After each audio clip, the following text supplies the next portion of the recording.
Oke, sebelum kita memulai pembelajaran, alangkah lebih baiknya kalian berdoa dulu. Silakan yang memimpin doa. Sebelum mulai pembelajaran sore hari ini, marilah kita berdoa. Berdoa mulai. Berdoa selesai. Beri salam. Assalamualaikum warahmatullahi wabarakatuh. Waalaikumsalam warahmatullahi wabarakatuh. Oke, untuk hari ini saya cek dulu kehadirannya. Untuk yang hadir, tolong suaranya dan acukan tangannya, paham? Oke, Aprilia Maulida. Ahmad Hilman. Aisyah. Tidak ada. Amanda. Ana Hanifah. Diana. Angelita. Erni. Haikal. Fawaz. Siti Nurajijah. Sukma. Syarita. Tasya. Wildan. Alfa. Yesi. Oke, Jaskia. Ada yang belum ke absen? Sudah ya? Oke, bagaimana kelasnya, sudah rapi? Sudah bersih ya? Pakaian kalian sudah rapi? Sudah bersih? Oke, tidak ada yang compang-camping ya pakaiannya? Oke, ya. Baik, hari ini kita akan mempelajari persamaan reaksi, ya. Tujuannya apa? Tujuannya di sini agar kalian sebagai peserta didik dapat menentukan persamaan kimia, persamaan reaksi kimia. Setelah dapat menentukan, maka kalian pun tujuan pembelajarannya dapat menganalisis persamaan reaksi kimia, ya. Ini adalah tujuan yang akan kita selesaikan pada hari ini. Selanjutnya apa? Selanjutnya, untuk di persamaan reaksi kimia, apakah kalian pernah melihat endapan? Endapannya lihatnya di mana? Di kopi. Biasanya endapan di atas atau di bawah? Di bawah. Biasanya kalau endapan bisa larut atau tidak? Tidak. Bisa dilarutkan atau tidak? Bisa.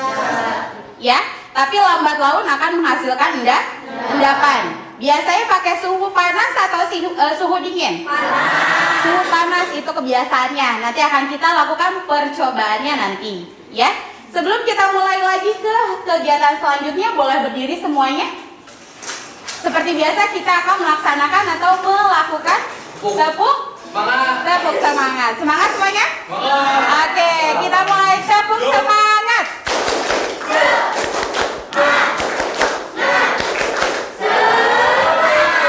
Oke, terima kasih. Oke, baik. Setelah tujuan ini, tadi kalian sudah juga mempelajari atau materinya sudah saya informasikan lewat WA group ya. Sudah dipelajari? Sudah dibaca? Sudah ya. Dari persamaan reaksi kemudian ada reaksi-reaksinya ya. Ini sudah kalian harusnya pelajari karena sudah saya kirim lewat WhatsApp group. Oke, hari ini kalian boleh menyimak untuk pembuatan kopi ya. Silakan disimak.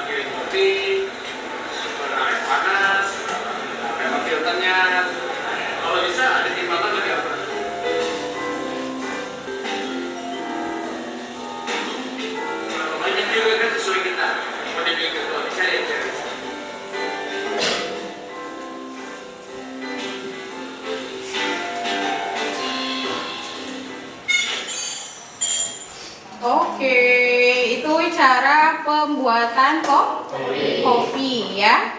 Oke ya. Itu sudah kalian lihat bahwa pembuatan kopi ya. Yang kamu lihat dari video tadi apa Rafa? Pembuatan kopi. Dan biasanya menurut Rafa untuk pembuatan kopi menggunakan larutan apa, yang suhu dingin atau suhu panas? Suhunya panas ya. Kemudian dari pembuatan kegiatan kopi tadi, selain kita melihat atau kalian juga bisa menggunakan atau melarutkan kopi menggunakan yang pastinya air panas, yang kalian lihat pada saat tadi video itu akan ada perubahan, ya, perubahan bentuk ada. Dari apa menjadi apa? Siti Nur Azizah Aulia. Dari serbuk menjadi cair atau larutan. Ya. Selain itu apalagi perubahan warna ada? Ya, ada perubahan warna yang mungkin tadinya dari kopi atau dari bijinya kecoklatan sehingga pada saat diseduh ada yang menghitam, kemudian ada yang karamelisasi dan lain sebagainya. Ya, itu adalah proses dari awal mulainya kopi menjadi seduhan kopi yang bisa disantap atau siap diminum. Ya. Selanjutnya apa? Untuk hari ini kalian sudah dibentuk kelompok? Sudah siap? Sudah. Silakan untuk duduk sesuai dengan kelompok kalian masing-masing. Tertib dan rapih ya. Silakan kelompok 1 di mana? Kelompok 2, 3 sampai 7. Usahakan untuk kegiatan ini tolong aktif ya. Oke, terima kasih.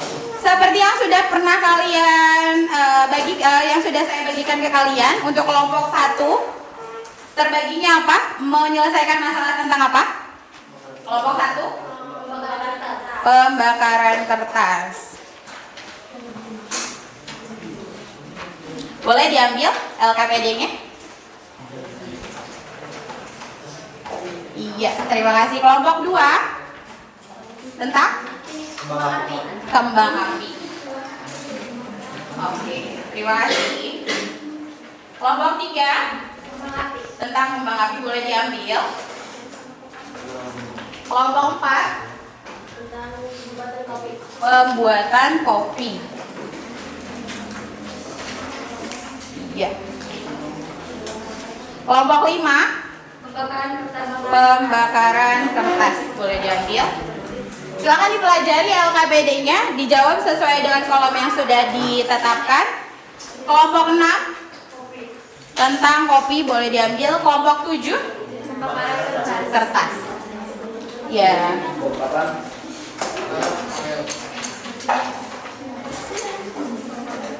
Silakan digunakan handphonenya untuk mencari sumber.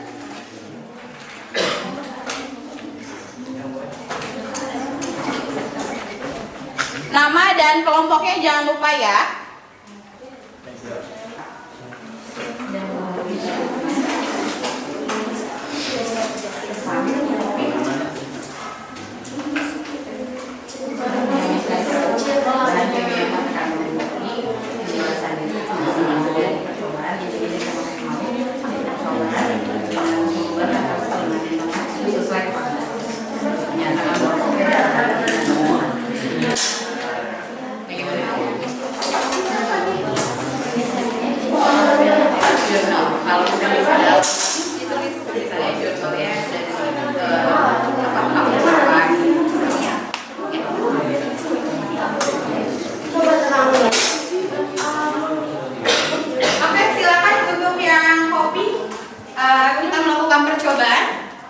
Untuk yang kopi boleh siap-siap untuk ke lab.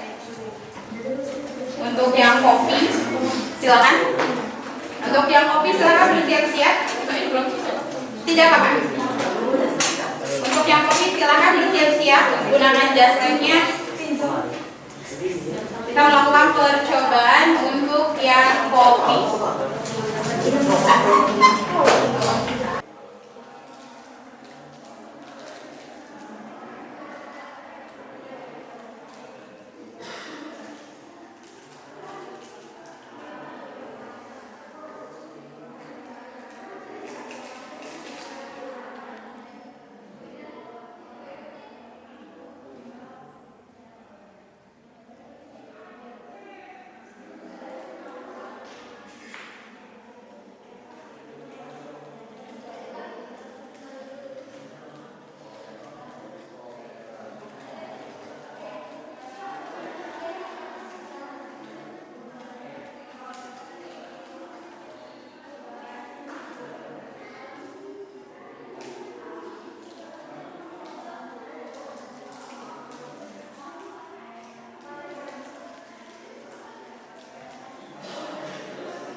semuanya?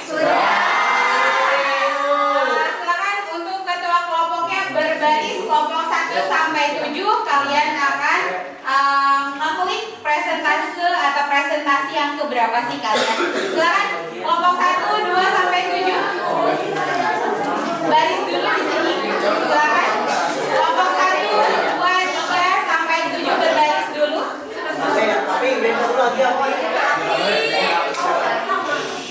Baris dulu ya, 1 sampai 7 berbaris dulu. Ini semuanya. Ya, berbaris yang lagi ayo. Sudah? Oke, silakan kelompok 1. Silakan kelompok 1. Enggak apa? Begitu aja.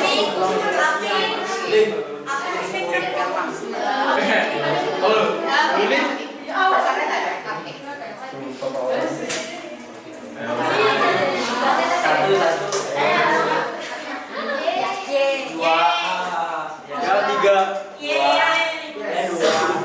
Oke ya, berarti presentasi untuk yang kelompok 1 yang kedua.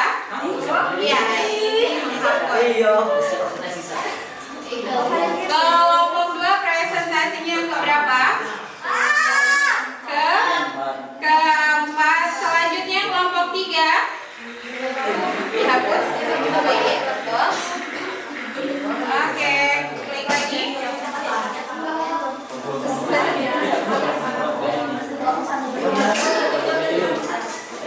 Oke, kelompok 3 pertama presentasi ya.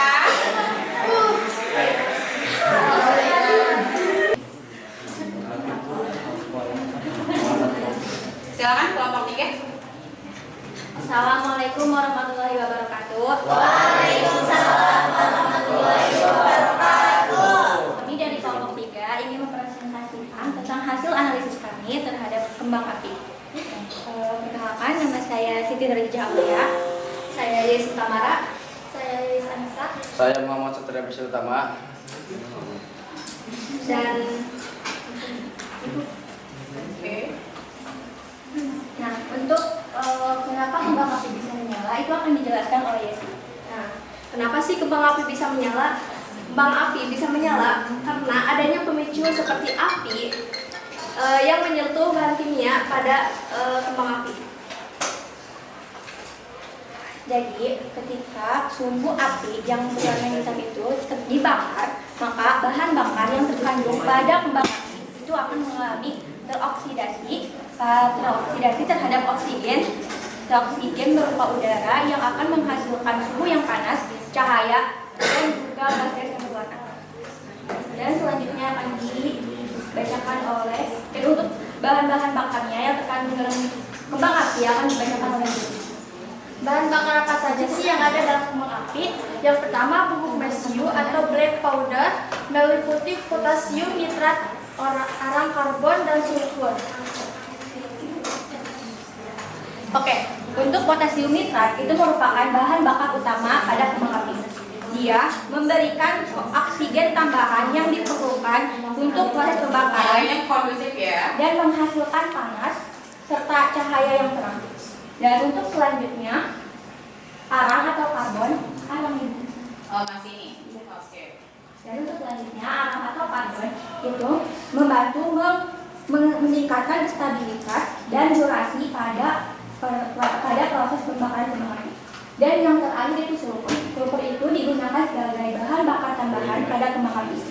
Jadi sulfur itu memberikan warna kuning atau biru pada api yang sedang terbakar. Selanjutnya akan dibacakan oleh saya. Dari mana sih warna-warni pada kembang api? Jenis dan reaksi kimia yaitu reaksi oksidasi pada kembang api menghasilkan emisi cahaya yang membentuk percikan warna-warni. Reaksi penguraian pada kembang api menghasilkan gas-gas yang menghasilkan efek percikan dan cahaya. Reaksi ekstermi pada kembang api menghasilkan suhu panas yang tinggi. Terus beberapa kandungan berupa 1. Aluminium dan magnesium. Kedua, kalium pekrolat. Ketiga, strontium memberi warna merah. Dan keempat, kalsium memberi warna orange, barium memberi warna hijau, natrium memberi warna kuning, dan tembaga memberi warna biru. Sedikit tambahan untuk aluminium dan magnesium ketika dibakar dia akan menghasilkan kilau cahaya yang terang berwarna putih dan juga menyebabkan suhu di sekitar menjadi panas. Dan untuk kalium perkulat digunakan sebagai oksidator dalam kembang api untuk memperoleh warna-warna cerah dan stabil. Cukup sekian dari kelompok ini. Apakah ada pertanyaan? Atau mau ngasih saran kritik? Dipersilakan. Silakan, tidak membuang waktu. Langsung saja, boleh bertanya, kritik dan saran juga boleh.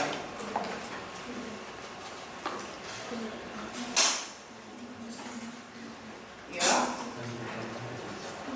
Silakan. Perkenalkan nama saya Nurhalifah Zahra dari kelompok 4. Ini kan tentang api ya. Saya kan mengambil kan tidak cuma yang Ya. ada juga yang Meledak ya. Nah itu apa sih kandungan kimia apa yang bisa membuat ini meledak? Itu tuh kandungannya kalau misalkan ada kembang api yang meledak sama yang biasa. Kemarin kan kita melakukan yang biasa kan. Nah yang biasa itu berbeda kandungannya. Jadi untuk yang meledak itu lebih ke yang dengan logam yang lebih berat lagi. Coba. Sekian dari kelompok kami. Mohon maaf jika ada yang lebihnya, mohon maaf. Wassalamualaikum warahmatullahi wabarakatuh.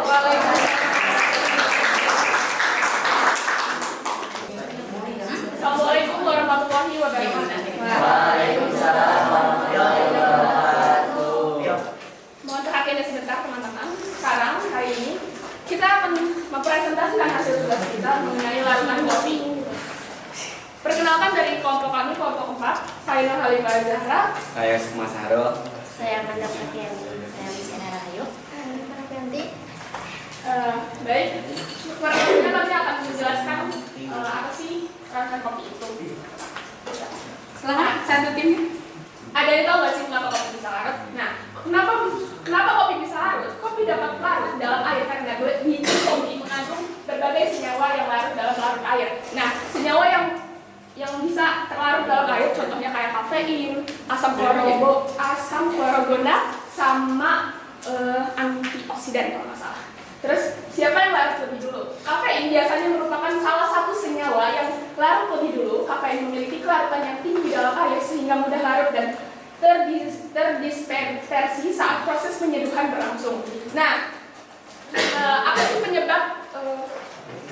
Lanjut aja. Nih, ada yang tahu nggak apa jenis-jenis reaksi apa yang terkandung dalam seduhan kopi? Nih, ada juga reaksi presipitasi yang adalah reaksi kimia di mana senyawa yang tidak larut dalam air yang biasanya padatan terbentuk dan jatuh ke dalam larutan sebagai presipitat. Nah, reaksi presipitasi juga itu bisa dipengaruhi oleh suhu air, suhu atau pH.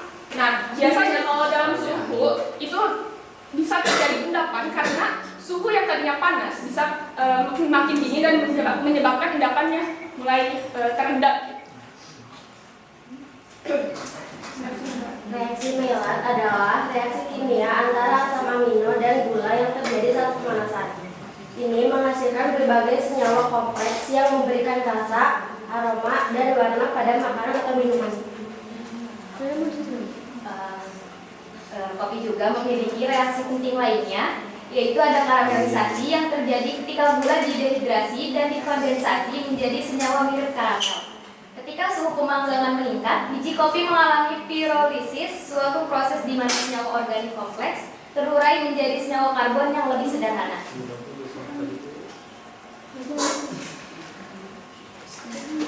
Di dalam kopi juga mengandung komponen yang terkandung. Yang pertama ada kafein, yaitu senyawa alkaloid yang memberikan efek stimulan pada sistem saraf pusat. Yang kedua ada asam klorogena, yaitu senyawa fenolat yang memberikan rasa asam pada kopi dan memiliki aktivitas antioksidan. Yang ketiga ada asam kalseat dan asam klorogena. yaitu jenis asam organik yang memberikan rasa asam pada kopi. Yang keempat ada senyawa aroma, yaitu termasuk senyawa-senyawa seperti furan, pirazin, dan fluor yang memberikan aroma khas pada kopi. Yang kelima ada karbohidrat. Karbohidrat termasuk gula-gula sederhana seperti sukrosa, glukosa, dan fruktosa yang terkandung dalam larutan kopi. Yang keenam ada lipida. Meskipun dalam jumlah kecil, larutan kopi juga mengandung lemak yang dapat memberikan rasa dan tekstur tertentu. Dan yang ketujuh ada asam amino, seperti asam amino aromatik dan non-aromatik yang berkontribusi pada pembentukan rasa dan aroma kopi. Dan yang terakhir ada mineral, seperti kalium, magnesium, dan kalsium yang dapat mempengaruhi rasa dan kualitas larutan kopi. Oke, dari sekian dari presentasi kami, selanjutnya ada silakan dijawab dan kritik dan saran. Silakan. Ada yang mau bertanya atau memberikan kritik dan saran? Silakan Rio, memberikan kritik dan saran atau pertanyaannya, silakan.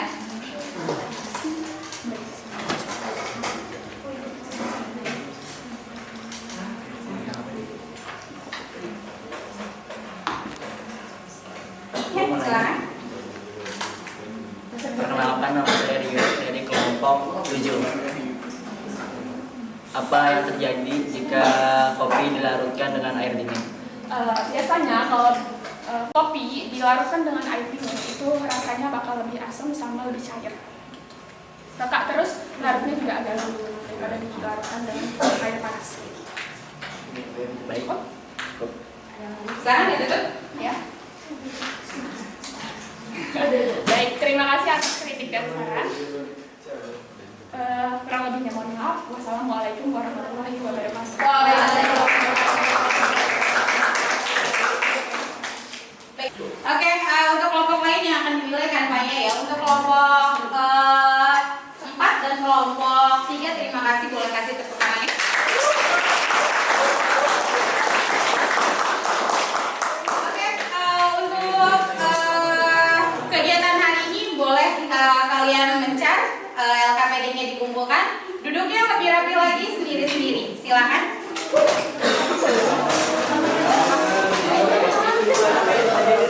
LKPD-nya dirapikan lagi ya. Oke, silakan dicoba untuk internetnya sudah bisa. Pakai wifi saya. Boleh. Wifi saya tersambung saat ini ya. Alamat 7 Aisyah ya. Alvan. Double F Alvan 020. Huruf kecil semua. Huruf kecil semua. Alvan 020. Ada yang masih tetap tidak bisa masuk, boleh kalian mengerjakannya di kertas.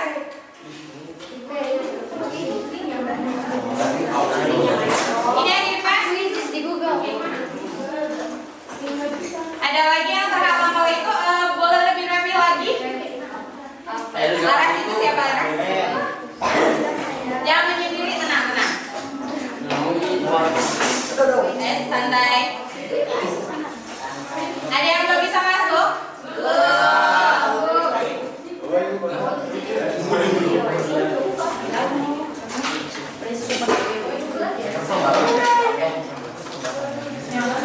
Mau dikirim aja?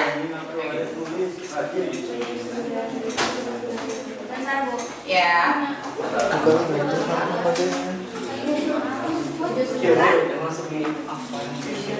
Alvan 020. Baru Sukma sama Rio, yang lainnya yang tidak bisa masuk internetnya tolong diambil saja kertasnya, tidak apa-apa. Kalau nggak kebaca dan punya anak.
percobaan dari beberapa kelompok. Ada yang kembang api, kemudian ada yang kopi, kemudian ada yang kertas ya. Tadi kembang api komposisinya semakin dia ledakannya lebih besar, otomatis komposisinya semakin banyak komposisi bahan kimianya. Kemudian untuk kopi terjadi perubahan dari bentuk, kemudian dari warna ya. Dan itu apa? Dari percobaan juga dapat dilihat bahwa untuk melarutkan kopi kita menggunakan suhunya yang lebih panas. Ya. Kemudian kalau kertas mau jenis apapun dia akan mudah terbakar ya. Itu adalah kegiatan kalian untuk hari ini. Satu orang buat refleksi atau menyatakan kegiatan untuk hari ini boleh. Rafa. Silakan Rafa berdiri. Kegiatan hari ini menyenangkan atau bagaimana menurut Rafa? Ya, untuk kegiatan hari ini teman-teman dapat banyak mempelajari tentang adanya reaksi kimia dalam pembuatan kopi, dalam bahan kertas dan kembang api. Ya, semuanya dapat dipelajari. Menyenangkan? Menyenangkan terpaksa. Ya, yang dari perempuannya ada Yesi, boleh ya? Diri ya? Yes. Menurut saya pelajaran hari ini sangat cukup menyenangkan ya, karena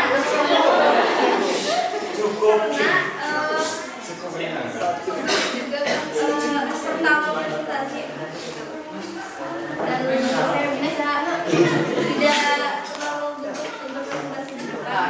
Lalu belajar hari ini juga belajar tentang reaksi kimia kan. Dan itu membuat saya belajar lebih banyak lagi tentang banyaknya. Terima kasih untuk refleksinya Rafa dengan Yesi. Kita kalian sudah mempelajari ciri jenis reaksi kimia, persamaan reaksi kimia. Untuk nanti setelah persamaan reaksi kimia, kalian akan mempelajari hukum dasar kimia. Ya, jadi setelah kalian mempelajari semua yang berhubungan dengan kehidupan sehari-hari, nanti pun kalian akan mempelajari hukum dasar kimia. Siapa sih yang mempopulerkan kegiatan ini?